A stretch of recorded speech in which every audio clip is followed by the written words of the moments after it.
భారం మోస్తున్నావా? ఈ భూమిపై మనిషిగా పుట్టిన నీవు ఏదో ఒక భారాన్ని మోస్తూ ఉంటావు.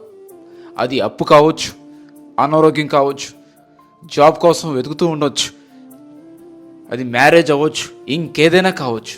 ఆ భారాన్ని మోస్తూ ఒకసారి మనశ్శాంతిని కోల్పోతూ నీ జీవితాన్ని విరమించుకోవడానికి అంటే చనిపోవడానికి కూడా వెనకాడవు.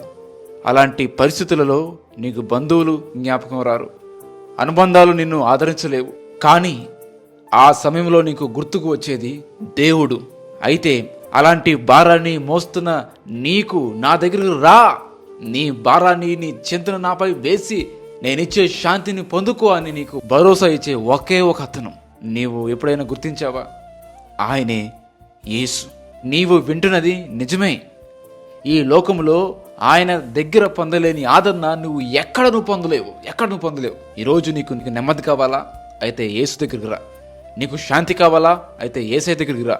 నీకు ఆనందం కావాలా? అయితే యేసే దగ్గరికి రా. నీ జీవితంలో కష్టాలు, ఇబ్బందులు, సమస్యలు, భారాలు, అనారోగ్యాలు ఉన్నాయా? అయితే యేసే దగ్గరికి రా. ఆయన నీకు విశ్రాంతినిస్తాడు, ఆయన నీకు జయమిస్తాడు. నీ జీవితంలో నువ్వు ఎక్కడైతే పడిపోయి అక్కడ నేను నిలబెడతాడు. ఎవరైతే నేను వెక్కిరించారో, ఎవరైతే చూసి నవ్వుకున్నారో వాళ్ళ ముందర దేవుడు నీ తల ఎత్తుతాడు. వాళ్ళందరికీ నోరులు మూపించేలాగా ఆయన చేస్తాడు. యుద్ధము యెహోవాది అని చెప్పి దేవుడు వాక్యం సెలవిస్తుంది.